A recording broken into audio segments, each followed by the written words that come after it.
창세기 17장 1절서부터 11절입니다. 아브라함이 99세 때에 여호와께서 아브라함에게 나타나서 그에게 이르시되 나는 전능한 하나님이라. 너는 내 앞에서 행하여 완전하라.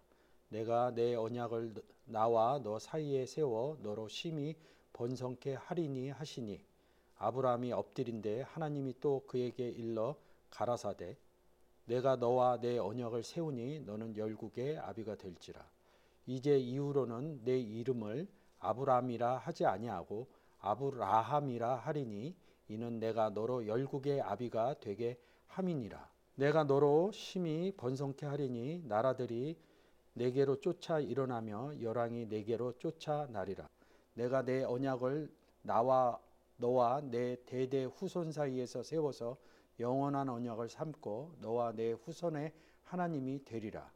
내가 너와 내 후손에게 너의 우거하는 이 땅 곧 가나안 일경으로 주어 영원한 기업이 되게 하고 나는 그들의 하나님이 되리라.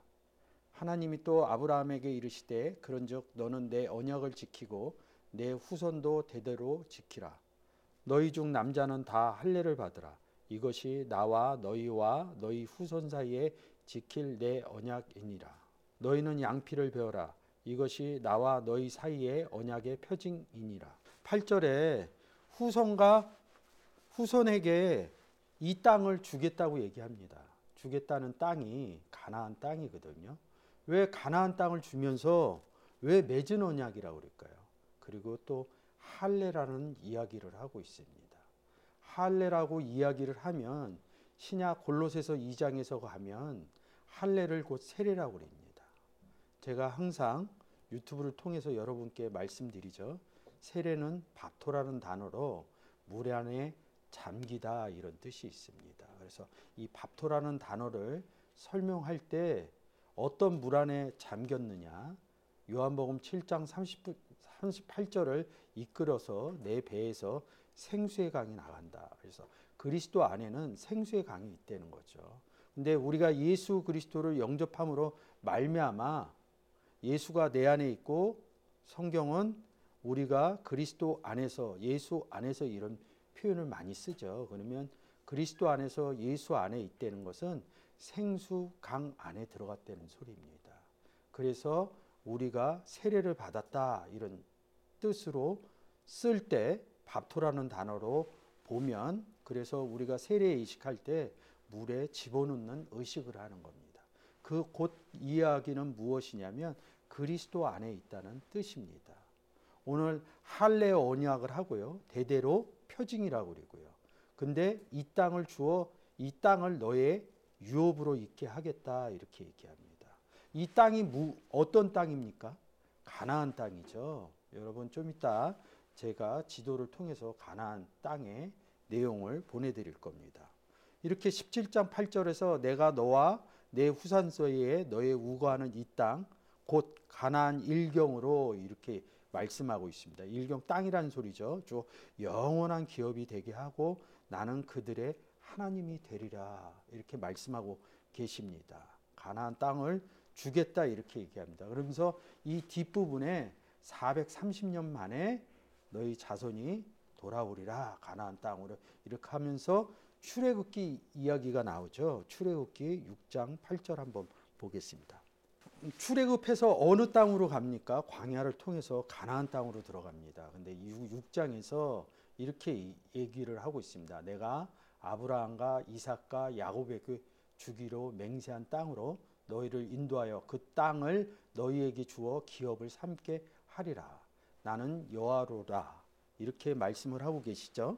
그래서 출애굽한 백성들이 가나안 땅으로 들어가는 겁니다. 오늘 왜 땅을 기업으로 주는지 이 의미를 여러분과 좀 나눠보려고 합니다. 그냥 역사적으로 하면 출애굽해서 아브라함이 있었던 가나안 땅으로 다시 들어가는 이야기가 출애굽 이야기라고 생각할 수 있습니다. 근데 구원 의미에서 보시면 출애굽했다는 것은 뭐예요? 출애굽할 때 10가지 재앙이 일어나죠. 그리고 맨 마지막 재앙이 장자의 재앙이고 그날 저녁에 유월절이 일어나서 양을 잡는 의식을 하는 유월절 행사를 하게 됩니다. 곧 양을 잡았다는 것은 곧 예수 그리스도를 영접했다는 의미가 들어있다고 항상 말씀을 드렸습니다. 그래서 레위기 20장 24절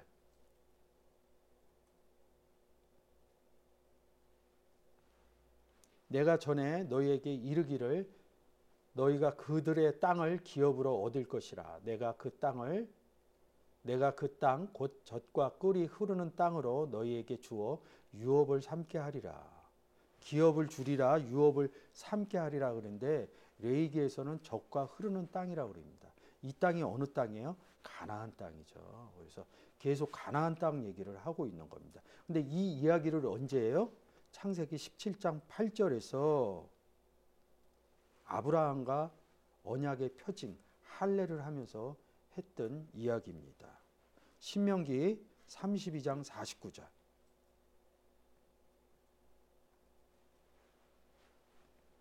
너는 여리고 맞은편 모압 땅에 있는 아바림 산에 올라 느보 산에 이르러 내가 이스라엘 자손에게 기업으로 주는 가나안 땅을 바라보고 그러면서 이제 모세는 들어가지 못하죠.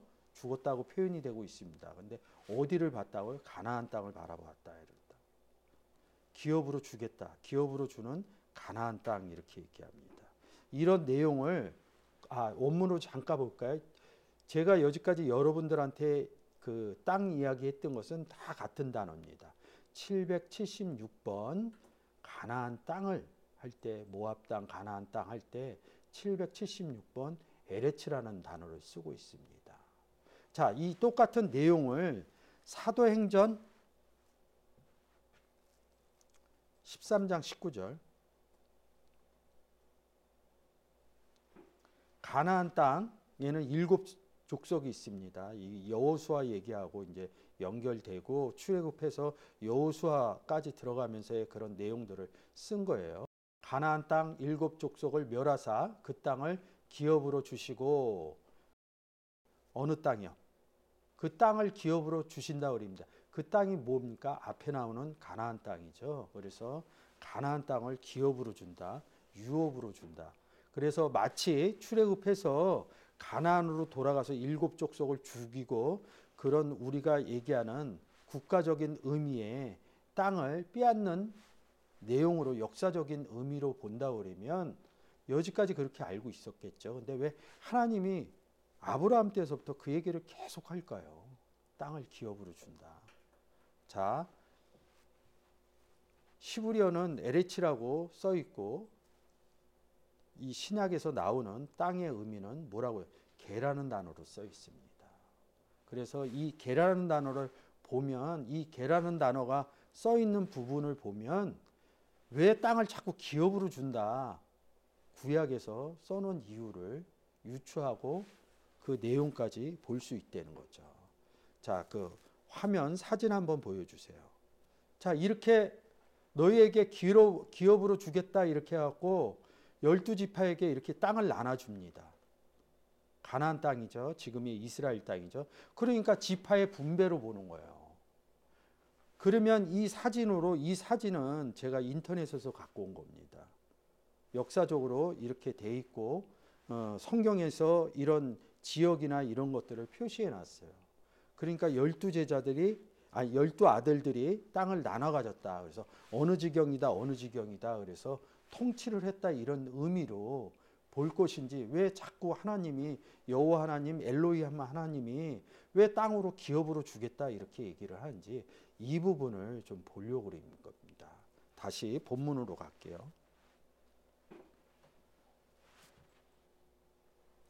자, 가나안 땅을 기업으로 준다 이러는데 이 신약은 예수 그리스도가 와서 신약이라고 그럽니다. 마태복음 5장 5절.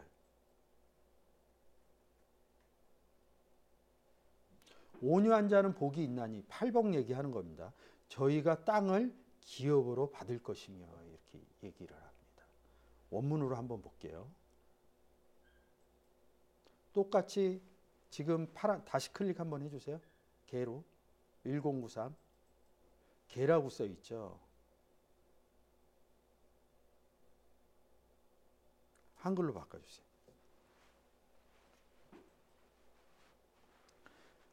신약에 와서도 아까 그 아브라함이 얘기한 것처럼 우리에게 땅을 기업으로 받을 것이라고 얘기합니다. 그러면 우리가 받는 땅이 뭘까요? 우리가 예수 그리스도를 영접하고 하나님을 믿으면서 우리는 온유한 자고 예수 그리스도가 복이고 하나님이 복이고 복이 있어요. 근데 우리가 땅을 받았을까요? 저는 땅을 받은 적이 없어요. 근데 성경은 왜 땅을 받았다고 받을 것이라고 얘기를 할까요? 이 땅의 의미가 뭘까요? 이런 부분을 여러분과 함께 찾아가 보도록 하겠습니다. 신명기 11장 11절입니다.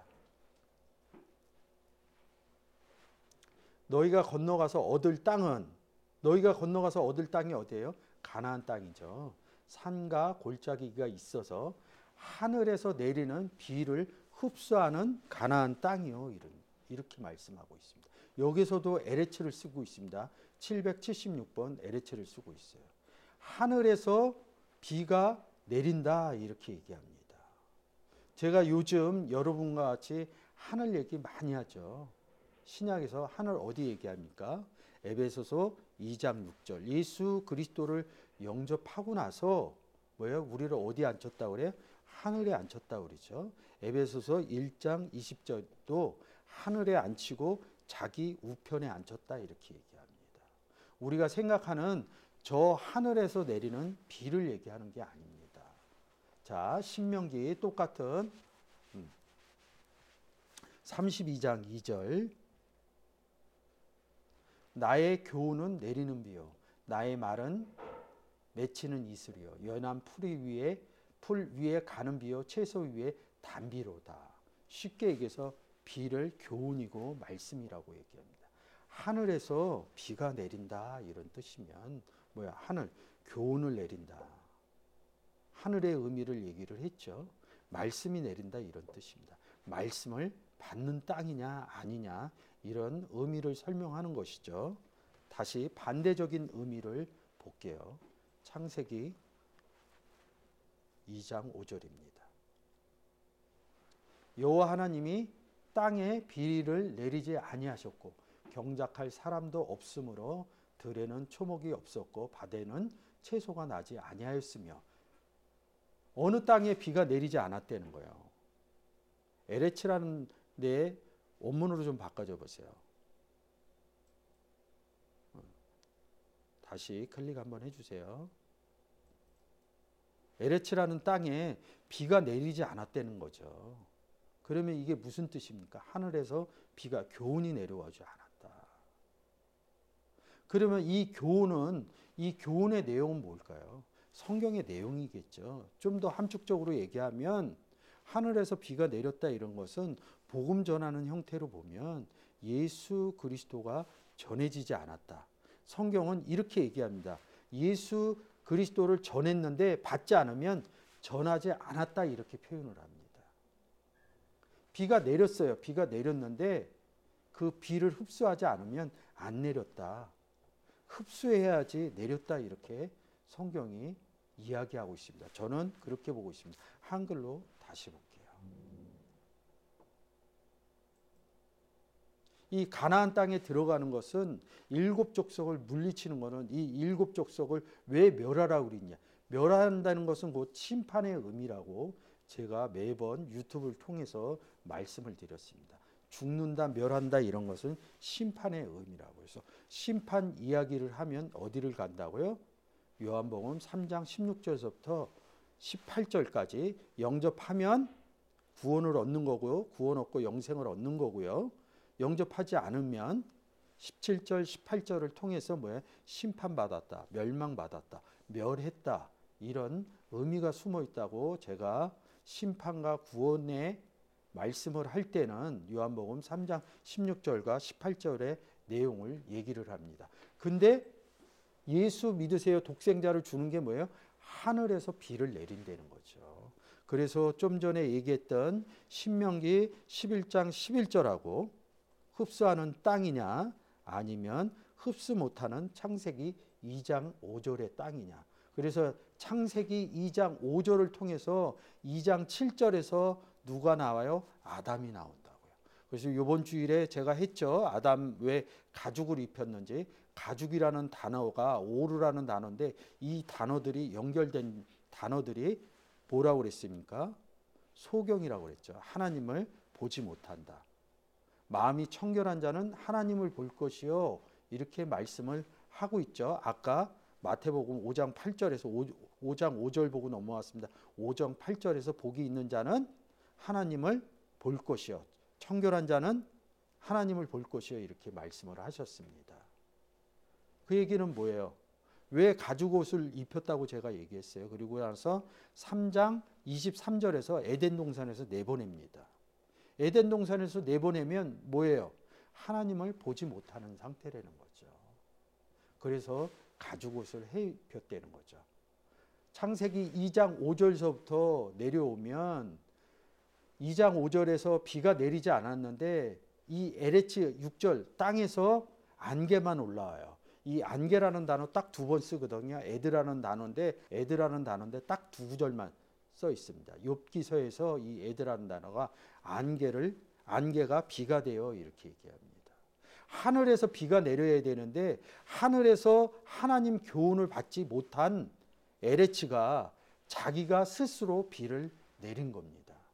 그래서 뭐예요? 땅에서 비가 올라와 지면을 적셨더라 이렇게 얘기하는 겁니다. 이 지면이 아담아라는 단어고 이 7절에서 여호와 하나님이 흙으로 사람을 지으시고 이렇게 얘기하는데 아담아 아파루 합니다. 아담아라는 단어로부터 아파르로라는 아담의 사람을 만들었다는 거예요.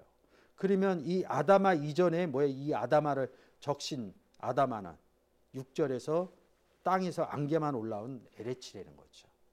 이 에레치는 5절로 올라가면 하늘에서 비를 받지 못한 에레치라는 거죠. 하늘에서 비를 받아야 구원의 논리법이 되는 이야기죠. 그래서 이런 부분을 제가 설명을 드리는 겁니다.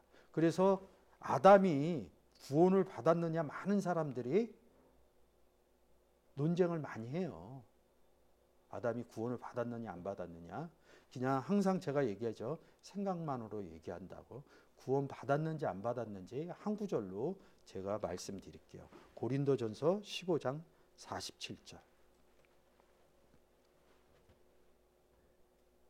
첫사람은 누구야? 첫사람 아담이죠. 땅에서 났으니 흙에 속한 자이거니와 둘째 사람은 하늘에서 나셨느니라.